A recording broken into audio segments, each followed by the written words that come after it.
Здравствуйте. К нам на сайт часто приходят люди и спрашивают, почему такой-то тренажер скрипит, что делать, если тренажер скрипит. И вот мы тут ремонтируем тренажеры, несколько штук, и сразу сделаем такой обзор на то, какие тренажеры эллипсы бывают по конструкции, и что в принципе их можно разделить на скрипучие тренажеры и не скрипучие тренажеры. Итак, разберемся, почему тренажер начинает скрипеть. То есть, во-первых, это ровность тренажера. Тренажер должен стоять ровно и не качаться, чтобы у него все узлы работали сопряженно, не было никаких деформаций в узлах, то есть ничего не гнулось, все работало слаженно. Перетягивание узлов каких-то вот этих также приведет к скрипу. То есть их не нужно перетягивать. Должен быть какой-то минимальный люфт. То есть все это должно до усилия рук затягиваться, и все. Никаких перетяжек, никаких шуруповертов мощных использовать для закрутки болтов и винтов вообще не следует. Только ручную отверткой. Итак, разберемся на скрипучий и не скрипучий. Вот у нас здесь Torneo 507. Это, так скажем, относится к скрипучим тренажерам. И думаю, многие владельцы их э, пожалели даже, может быть, о том, что купили эти тренажеры. Но это их особенность конструкции. Эти тренажеры должны обслуживаться постоянно, за ними нужно следить. Вот это такой минус, а плюс это то, что они легко обслуживаемые, очень ремонтопригодные и при правильной эксплуатации хорошие мощные тренажеры, которые прослужат очень долго. Вот. Здесь у нас Oxygen Adelaide, тоже популярная модель бренда Oxygen, достаточно сделанная хорошо. Ну, во всех тренажерах есть свои нюансы, но этот тренажер сделан в целом достаточно хорошо. Он также имеет много узлов, которые сделаны на простых буксах, простые соединения, которые смазываются. То есть здесь за этим тоже нужно следить. То есть здесь букса, которая просто промазывается. Здесь винт стоит, который просто промазывается. Ну и по центру у нас вал, который также просто промазывается. Когда смазка заканчивается в этих узлах, он начинает скрипеть. Если он стоит криво или вы перегрузили его, то страдает вот этот вот узел. Здесь простой болт стоит, который даже нормально, так скажем, не смажешь. То есть туда смазку забивается по максимуму, чтобы она там была, но не так, чтобы она вытекала. Вот. И этот узел самый простой, и скрип начинается здесь. Тем более здесь предусмотрена система шайб. Стопорное кольцо, шайба, букса, шайба, стопорное кольцо. Вот. Перетяжка вот этого болта, который зажимает втулку, также ведет к скрипу. То есть сильно его оттягивать не нужно, он будет болтаться. Слишком затянули, будет скрипеть. Вот. К не скрипучим тренажерам относится вот Intenser X500. Здесь у нас стоит в разобранном виде. И Domius 700 серии. Это так называемые, мной называемые нескрипучие тренажеры. В чем главное отличие? Главное отличие это то, что здесь не буксы, а подшипники. То есть здесь стоят подшипники качения. Саморегулирующиеся подшипники. Вот. На соединении впереди также стоят подшипники. Вот, то есть вот в этом узле здесь стоят два подшипника 6203 конкретно этого тренажера. Здесь также стоят подшипники, те же 6203. И эти узлы, здесь ничего не смазывается. Когда начинается скрежет или гул подшипников, он просто меняется. Так как здесь стоят одни и те же номера подшипников, что тоже очень грамотно сделано у Домиуса, менять их нужно сразу же, все в круг. То есть, если один подшипник загудел, ну, как бы не нужно его менять один. Берете и меняете все 6. Вот эти подшипники служат чуть меньше. Подшипники саморегулирующиеся. Здесь 2203 стоят подшипники. Они служат чуть дольше. То есть эти смело прослужат 3-5 лет. Те тоже прослужат там 5-6 лет. Если меняете через 5 лет, то можно поменять все подшипники. По деньгам это, конечно, дороже, чем смазка. Но вы получаете практически полностью рабочий тренажер. И меняется все это очень просто. То есть берете, снимаете, выбиваете или специальным съемником вытаскиваете старый подшипник, вставляете аналогичный. Вот. Вдобавок, во всех тренажерах есть вот такие вот шайбочки. Шайбочки, которые также, как сказать, уравновешивают малые деформации. То есть пружинная шайба, которая проставляется на валу здесь, проставляется в местах соединений здесь. Таким образом, она работает как пружинка. Вы чуть-чуть подтянули этот болт, и две шайбы, которые стоят здесь, они подпружинивают это соединение, и легкие искривления, легкие деформации гасят. Здесь, где стоят подшипники, соединение жесткое, более точное, и шайбы эти служат долго. У тренажеров Торнео, то есть здесь, допустим, они также стоят в этом месте эти шайбы. Здесь нет подшипников, здесь просто вал, который смазывается. И если смазка заканчивается, шайба начинает вот это вот тереться о пластиковые втулки. Это если они здесь пластиковые, это еще хорошо. Если они металлические, такая шайба съедается очень быстро, когда заканчивается смазка. Шайба съедается, высыпается и начинается люфт. Дополнительный люфт и дополнительный скрежет. Такие же шайбы стоят в Oxygen Adelaide здесь. Также, когда они заканчивается здесь смазка, шайбы высыпаются и начинается скрежетание. Здесь также стоят те же самые маленькие, только шайбы с двух сторон. Так как это самое уязвимое место, они высыпаются первыми. То есть мы ставим вместо этих шайб старопластовые прокладки, которые также справляются с этой работой. И вдобавок наличие пластиковой прокладки не дает дополнительного скрипа металла в металл.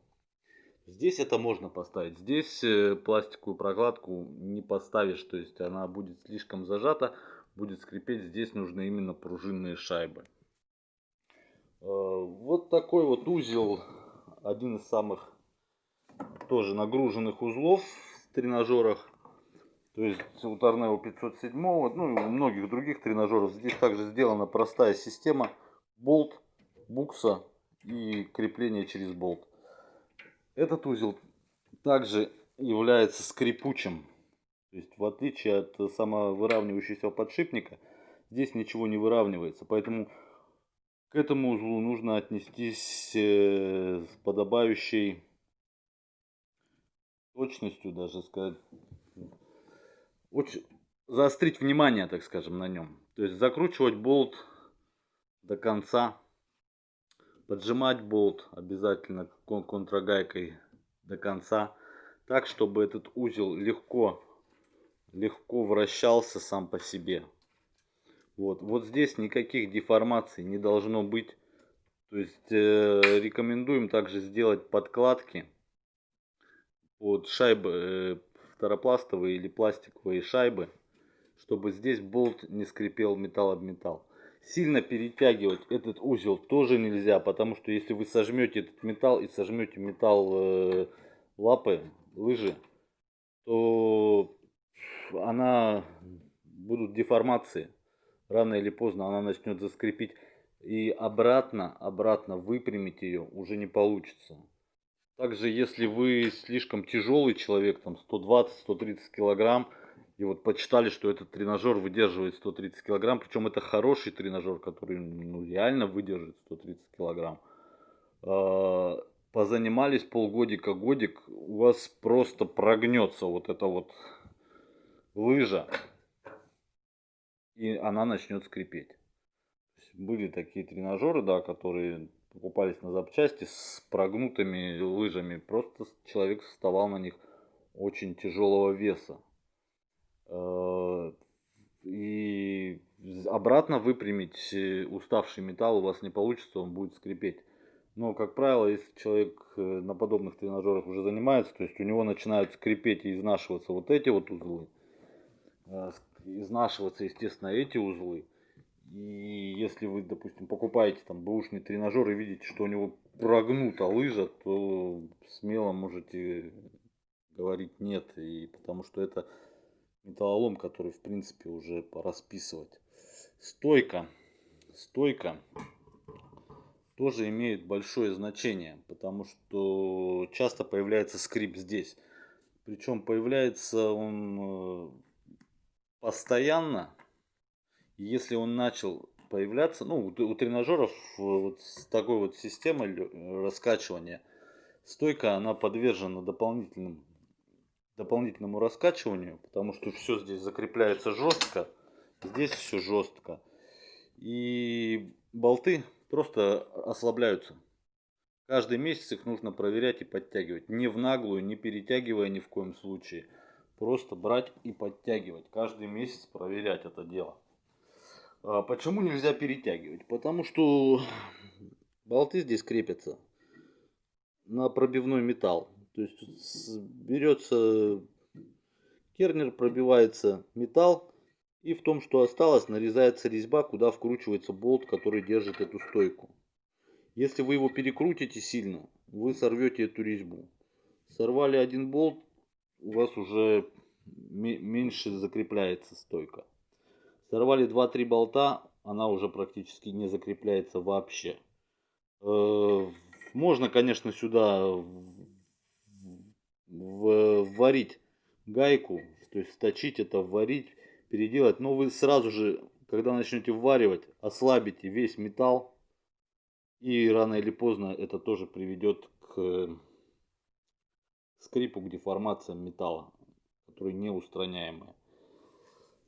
Здесь как бы все нужно делать осторожно. То есть можно новый тренажер буквально начать собирать, перетянуть 3 болта, и он у вас будет скрипеть всю оставшуюся жизнь, пока он вам не надоест. Просто потому, что вы с дуру, когда его собирали, взяли и перетянули болты. На тренажерах более, так скажем, ответственного производителя здесь вварена уже гайка на заводе. То есть на все крепления здесь вварены гайки. Гайка более толстый металл, то есть резьба в ней нарезана более правильно. Вот, и выдерживает она несколько раскручиваний и закручиваний без дополнительных деформаций. Вообще для тренажеров сборка и разборка это неприятное занятие. Ни один тренажер не любит, чтобы его разбирали и собирали. То есть мы как бы занимаемся прокатом и отлично это понимаем. То есть, допустим, Торнео, который разбирается 6-8 раз в год, ну, прослуживает 2-3 года, и потом у него просто устают вот эти вот соединения. Мы здесь используем слабые болты, чтобы страдали болты. То есть, если вдруг перетягиваешь там или какие-то идут искривления, деформации, ну, не подкрутили вовремя, открутился, чтобы страдала резьба болта. Потому что если поставить хорошие болты нержавеющие, будет страдать резьба гайки, вот это вот пробитого отверстия. И если она нарушится, то можно раму выбрасывать. Также вот и тренажер Intenser X500 относится к нескребучим, потому что полностью сделан на подшипничках. Здесь вал стоит на подшипничках. Здесь крепление лапы лыжи на подшипничках. Маленький подшипничек. И здесь также стоит саморегулирующийся подшипник, который позволяет делать вот так вот. В реальности, конечно, так не делается. То есть, но он позволяет гасить, то есть, вот такие вот колебания. То есть при работе тренажера, когда вы ногу ставите там чуть-чуть внутрь, чуть-чуть внешне, то есть вы нагружаете внутреннюю или внешнюю часть лыжи, и она гнется. Она чуть-чуть гнется, буквально там на миллиметр, на полмиллиметра. И вот этот подшипник, он позволяет гасить эти деформации.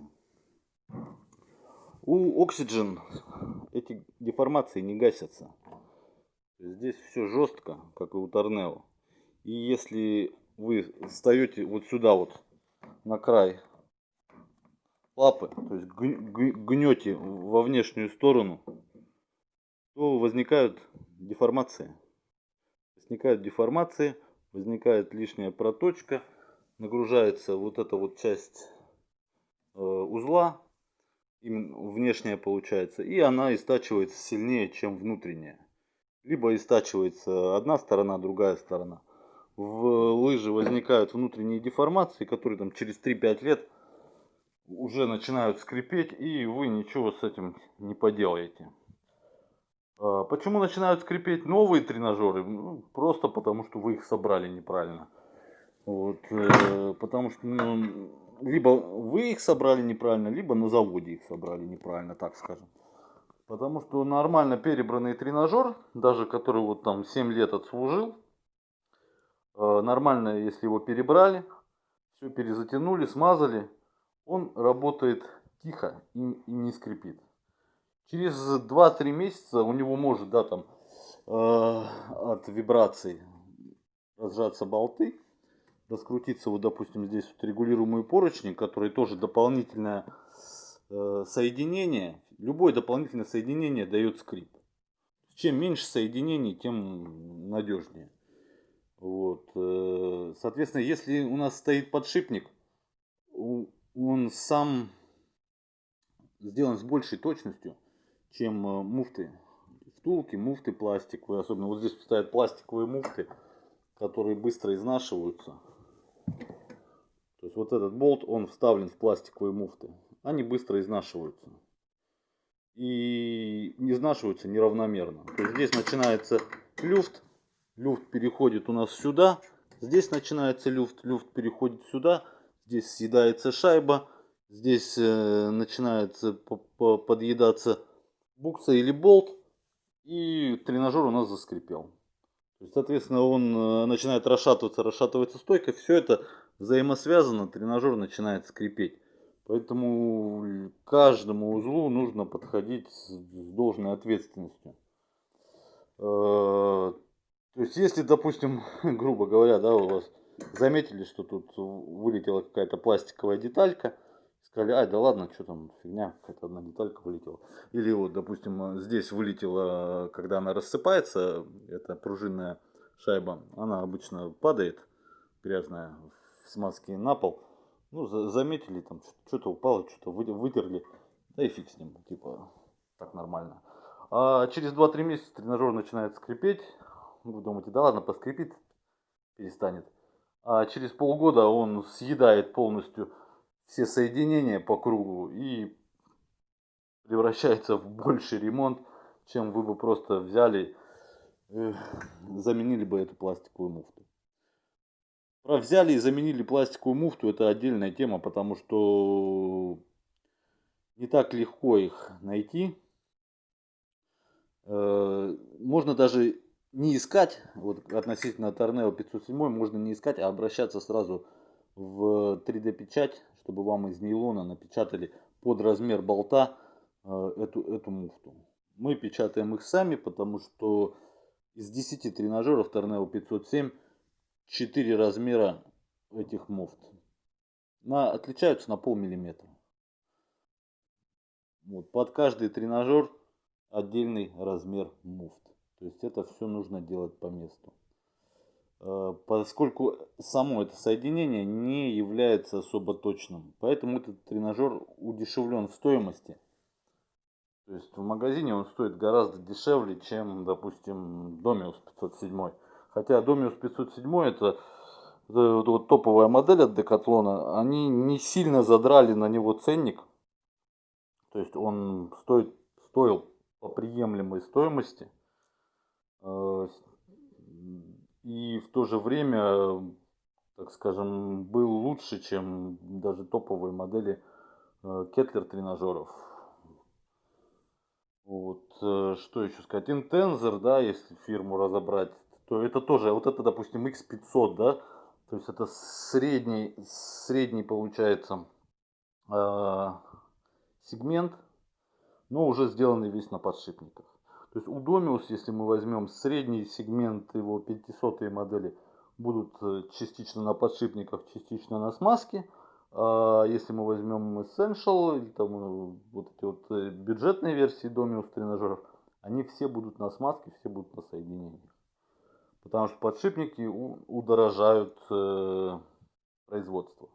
По большей степени не самим своим наличием подшипников, а тем, что вот эти вот соединения, вот эти вот буксы нужно делать более точными. То есть здесь уже не просто там трубу какую-то взяли, заткнули туда пластиковую муфту, более-менее подходящую, и зашибись. Здесь это должно быть более точно. Потому что если вы сделаете вот этот вот трубу не по размеру, там на полмиллиметра меньше или меньше, если сделаете, вы подшипник сюда заводской не вставите.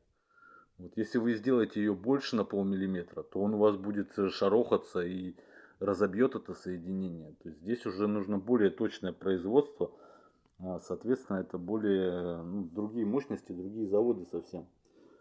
То есть такие тренажеры, как вот Торнео, их можно, грубо говоря, клепать на любом производстве. Потому что даже если у вас, допустим, закупили вот это вот изделие, там сделали труба, она идет с завода, допустим, с проката, да, вот это вот обычная труба. Вот, то есть у нее есть допуски. То есть полмиллиметра допуск внутреннего диаметра для этой трубы это нормально. То есть никто не будет возвращать эту трубу обратно производителю и говорить, вы мне трубу сделали на 0,3 на 0,5 миллиметра внутри больше, чем нужно. Нет, никто этого не будет делать. Просто они делают конкретно под эту трубу, ее там заказали километрами. Она в принципе там 100-200 метров идет одного диаметра. И конкретно под эту трубу делают муфту пластиковую. То есть на этом же заводе, где тренажеры, они печатают эту муфту под размер этой трубы. Через полгода приходит другая труба, ну, меняют параметры в несколько миллиметров и печатают другие муфты. Пластик стоит копейки и как бы заморачиваться за это никто не будет. Плюс пластиковых, опять же, муфт. Здесь вот у нас пластиковые муфты. Плюс в том, что они меньше шумят. Ну, этот тренажер с этим узлом, это как особая тема, так скажем. Здесь много лишних недоработок, которые можно было бы сделать проще, дешевле и лучше. Но многие тренажеры ставят здесь пластик, потому что он не шумит. То есть, когда он даже начинает съедаться, когда появляются люфты, пластик не дает трения, как металл об металл, и тренажер не скрипит. А если вот у нас, допустим, букса Аделаида, у нее металл и металлическая букса. Если здесь, ну и здесь, естественно, также стоят пружинные шайбы. То есть между буксой и валом стоит пружинная шайба, которая чуть-чуть ее гасит колебания. Плюс стоят еще дополнительные тонкие шайбы прокладочки, чтобы уменьшить люфт. Они со временем съедаются, люфт увеличивается, начинает ходить букса, начинает металл съедать металл. Вот. Здесь единственное сделано также, что металл буксы чуть-чуть слабее. Он подъедается, но подъедается медленно. Скрип будет. Будет скрип, значит нужно смотреть, смазывать, ставить пружинные шайбы. С пружинными шайбами большая загвоздка, найти их практически очень тяжело. Мы справляемся с тем, что покупаем тренажеры на запчасти, разбираем их, и как бы эти шайбы есть в наличии от тех тренажеров, которые мы покупали на запчасти. К тому же тренажеры наши постоянно проверяются, постоянно смазываются раз в полгода. И не возникает особого, так скажем, износа этих компонентов. То есть нормальная сборка, она влияет на многое. Конечно, такие вот тренажеры, у которых самовыравнивающиеся подшипники, у которых подшипнички стоят везде по кругу, просто прелесть, они тренажеры. В ремонте получается накладно, но это ты делаешь один раз в 2-3 года. То есть, если тренажер стоял криво, не выровнено прям, и на нем работал человек большой массы, то подшипнички, как правило, съедаются с одной стороны. Ну, мы меняем все целиком сразу, чтобы не было такого. Поэтому ровность тренажера нужно всегда проверять. Даже если он не качается, постарайтесь сделать так, чтобы он стоял относительно ровно горизонта. Не относительно ровно пола, который там наклонен, а относительно ровно горизонта. Тогда все детали работают равномерно, и он дольше служит. Вот потом, что, допустим, по скрипу, да, вот еще. Скрипеть может не только металл, скрипеть может пластик. То есть вот здесь у нас сделан скотч, и там внутри подкладка. Вспененный полиэтилен, подложка для ламината. То есть здесь идет стык корпуса. Корпус состоит из двух частей. И вот здесь вот корпус касается рамы. Касается рамы и поскрипывает.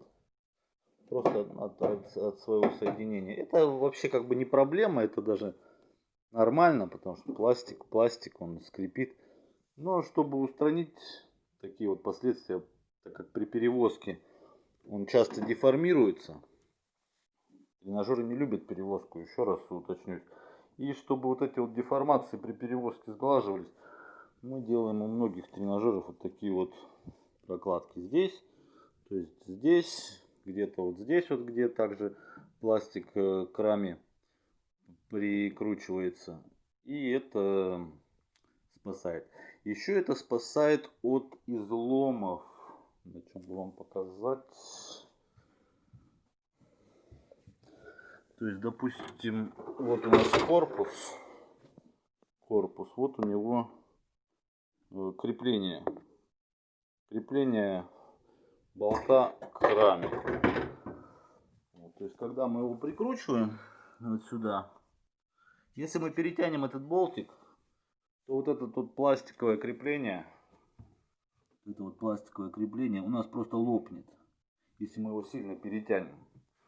Когда мы сделаем здесь демпферные прокладочки из тоже спиленного полиэтилена, это позволит нам его притянуть не так сильно, и в то же время пластик не будет качаться и не будет тереться о металл, и не будет скрипеть. То есть вот такие вот мелкие лайфхаки. Ну вот здесь вот так же. Этот тренажер только взяли, и его перебираем, дорабатываем мелкие детали до нужного.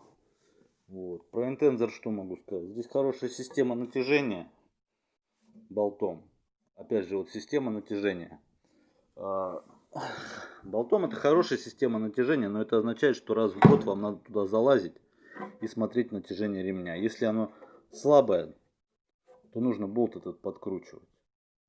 Там, где стоит пружина, там как бы легче. Но не всегда пружина есть хорошо.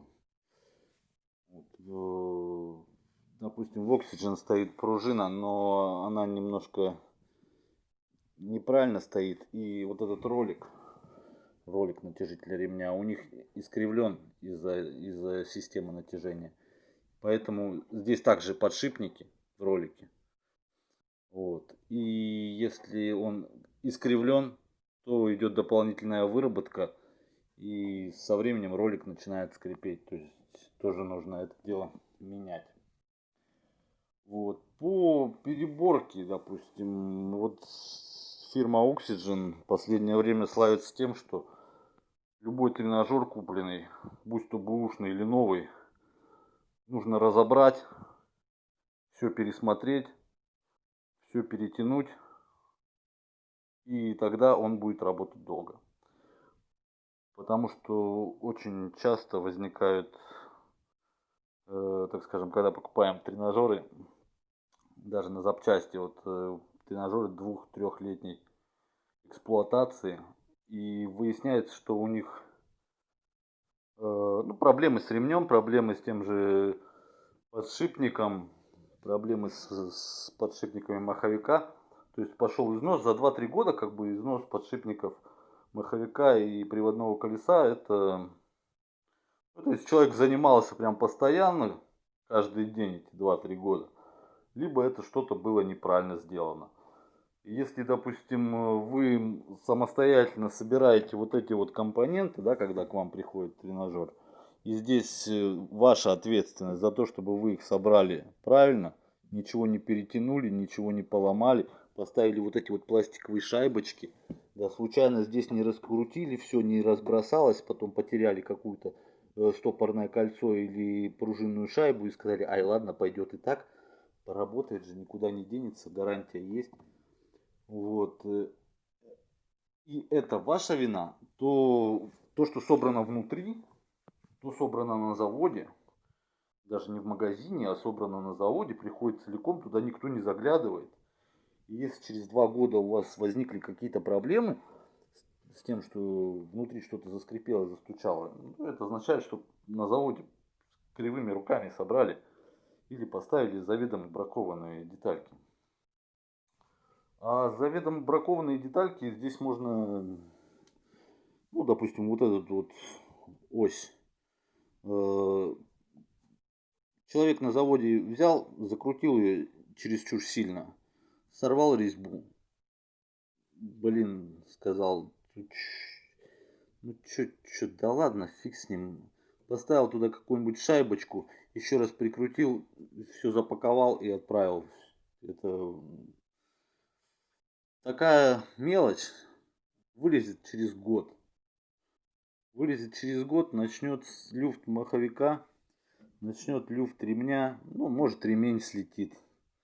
В любом случае будет повышенный износ подшипников, через 2-3 года нужно будет менять. Ну, в бюджетных моделях это сплошь и рядом. В бюджетных моделях есть такая вещь, как слабый тонкий металл. Почему скрипит мой тренажер? Потому что вы купили тренажер бюджетной версии с тонкими трубками, с тонким металлом. Вот. А сами весите там 100-110 килограмм, позанимались на нем, а потом удивляетесь, что он у вас скрипит. Ну, потому что он не предназначен для таких весов. И поэтому он начал скрипеть. Это вообще нормально. То есть любой металл устает и начинает деформироваться, начинает скрипеть. Вот. Потом допустим, стойка. Тоже вот такой маленький нюансик. Форма стойки. Здесь она круглая. Здесь она круглая. Здесь она прямоугольная, скругленная. Просто по законам, так скажем, физики, круглая стойка будет всегда меньше деформироваться. У, допустим, хороших производителей типа Тунтури, там, Clearfit, Infinity, эта стойка очень массивная и круглого диаметра. Она выдерживает нагрузки, выдерживает вот это вот качение. И вот это вот крепление у нее не так страдает, как у плоской стойки. То есть нет такого разбалтывания. И когда вы стягиваете эту плоскую стойку, она деформируется. То есть вы ее деформируете, притягивая болтами к раме. Через некоторое время, ну, мы, допустим, откручиваем, закручиваем, откручиваем, закручиваем. Эти деформации также накапливаются. И убрать их невозможно. То есть стойка все равно будет болтаться, будет скрипеть. Делать там какие-то демпферные прокладки бесполезно. То есть это вопрос, что называется, времени нескольких месяцев, и все равно это доставляет неудобства. Если вы купили тренажер себе домой, один раз его собрали, поставили, то, конечно, таких проблем не возникает. Но, опять же, если вы весите 70 килограмм, то есть это не имеет никакого значения. Если вы весите 100 килограмм, то нужно понимать, что вам нужно покупать тренажер, который выдерживает 150 килограмм минимум, который выглядит даже ну, по-другому, не так, как эти тренажеры. Эти тренажеры все до 130 килограмм.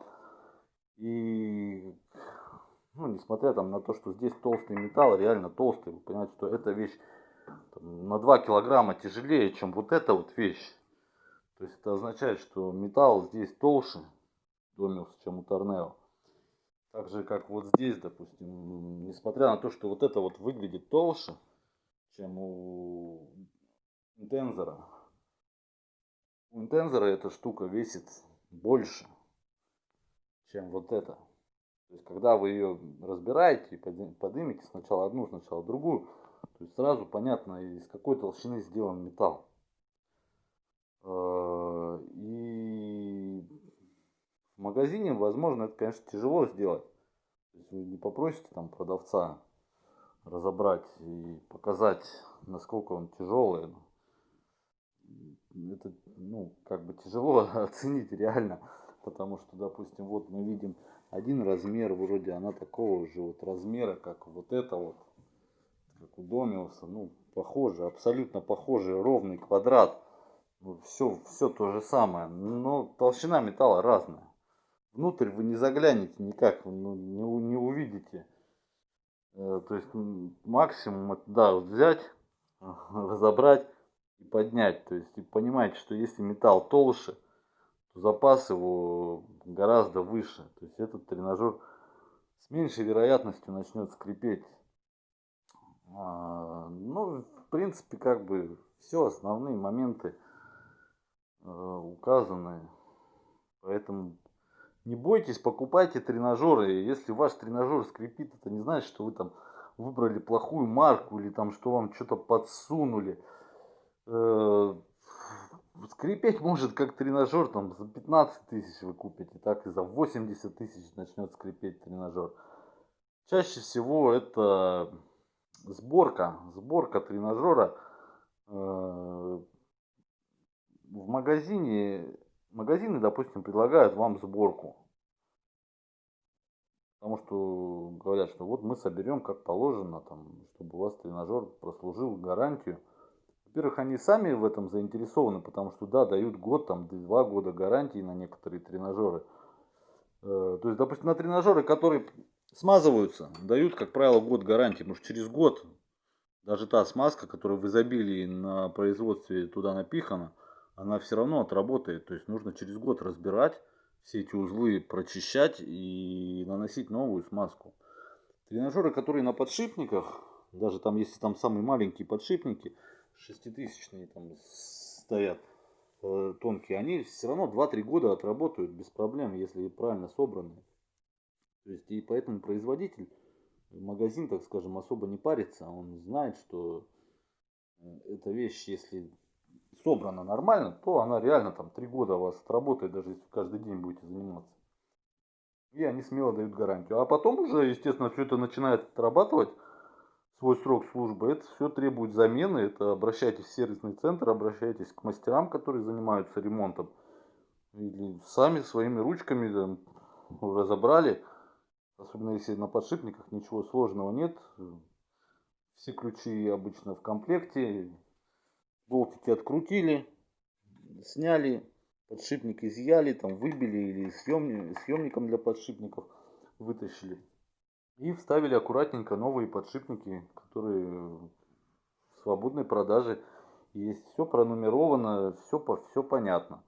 То есть с тренажерами, которые смазывают, здесь немножко сложнее. То есть если вы, допустим, неаккуратно разобрали вот это вот соединение, которое тут с муфтами пластиковыми, да, или, допустим, вот это вот соединение, там что-то перегнули, передавили, треснула у вас шайба, и вы решили без этой шайбы собрать, ну, это неправильно. То есть вы заведомо делаете себе брак и начинаете убивать свой тренажер. То есть поэтому здесь лучше, конечно, доверить, что называется, специалистам.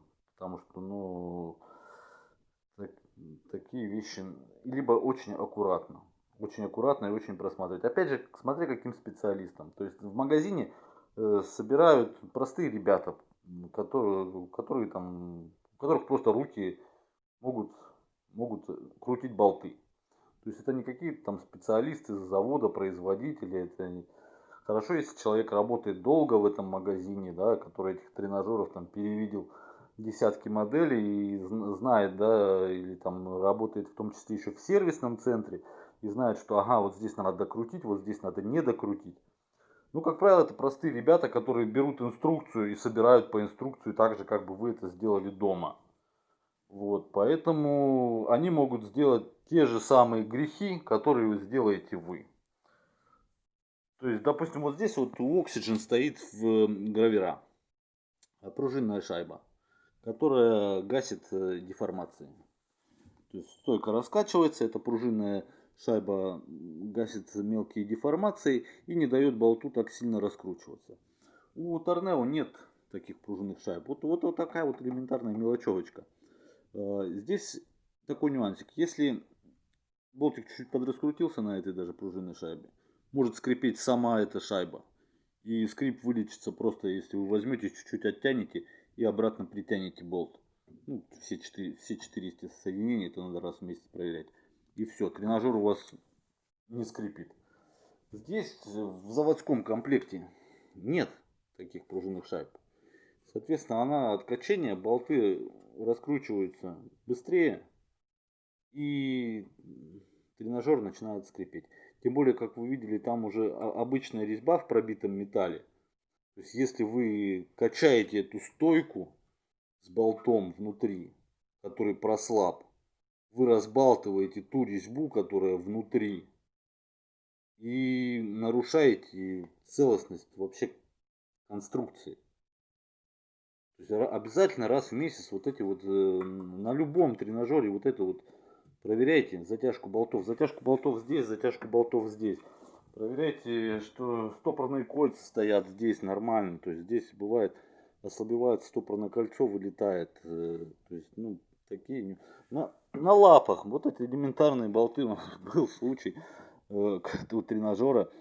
Весь перебрали. Скрипел тренажер, не могли понять. Ну, скрипит и скрипит. Вот, ну, вот где скрипит, непонятно. Все перебрали, весь корпус разобрали. Все перетянули, это был торнео. Все перетянули вот эти вот соединения, все проверили, все промазали. Ну, вот, ну скрипит. Оказалось, дело вот в этом болте. Тренажер качался чуть-чуть. Он был, болт был перетянут. Перетянут, металл здесь был сжат. И тренажер чуть-чуть качался и скрипел этот металл. То есть все вылечилось тем, что открутили болт, ослабили, чуть-чуть прикрутили заново. Все, не скрипит. Вся переборка тренажера ну, была по сути зря сделана. То есть есть очень такие маленькие нюансы, которые играют роль. Многие тренажеры делают здесь пластиковые муфты. Вот здесь, видите, сделана пластиковая муфта. То есть это специально, чтобы не было сопряжения металл-металл. Нет сопряжения металл-металл, этот пластик, он гасит мелкие вот эти вот деформации, и этот тренажер не скрипит. Здесь нет таких муфт. То есть элементарная вот пластиковая муфта, ну, мы ставим сюда. Ставим сюда муфту, и, и это как бы дополнительно уменьшает скрип таких тренажеров. А так, да, как бы не бойтесь, покупайте, собирайте, обязательно выравнивайте хорошо, проверяйте затяжку всех болтов. И тренажер, хороший тренажер вам должен отслужить минимум 5 лет. Вот. Если тренажер через год, через 2 начинает поскрипывать, то вы сделали что-то неправильно.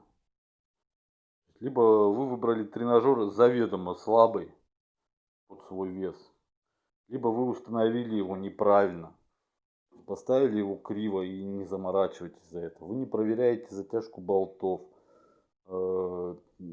там, вот. То есть через год он у вас любой тренажер начнет скрипеть, что дорогой американский тренажер, что дешевый китайский тренажер. Вот. Если через 2-3 года там, эксплуатации, да, тренажер начал скрипеть, ну, это тоже нормально. То есть ничто не вечно, то есть усталость определенная.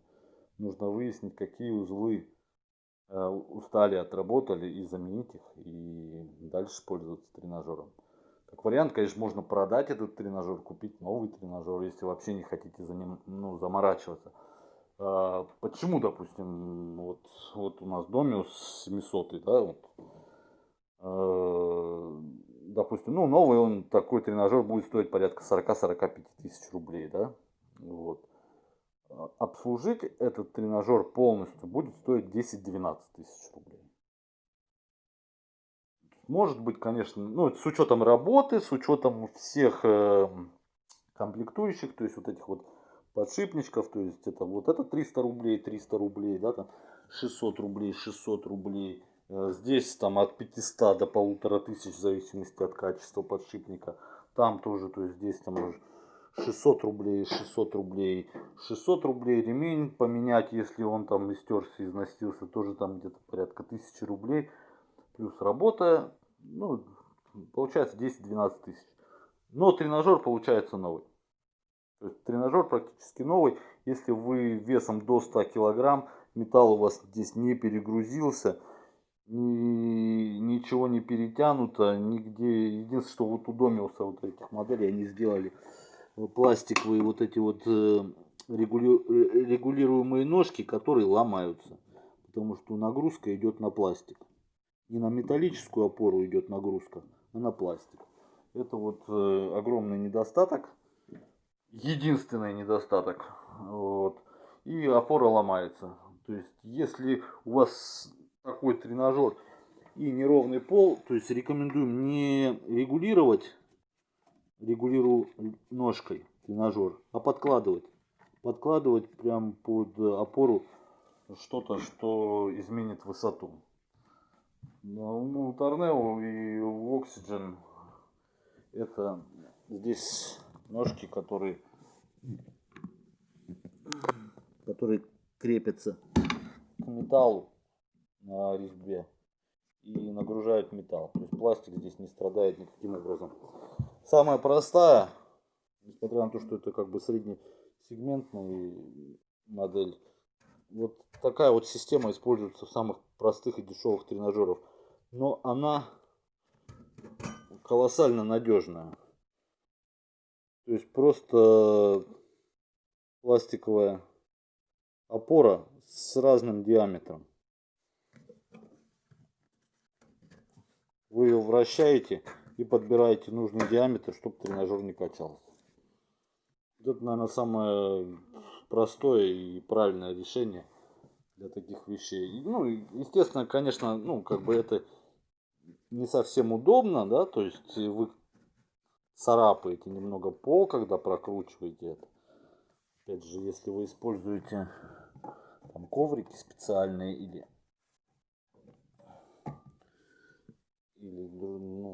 просто поднимаете этот тренажер, прокручиваете, опускаете, это никаких неудобств не доставляет. Допустим, тот же торнео надо точно приподнять, чтобы подкрутить там ножку.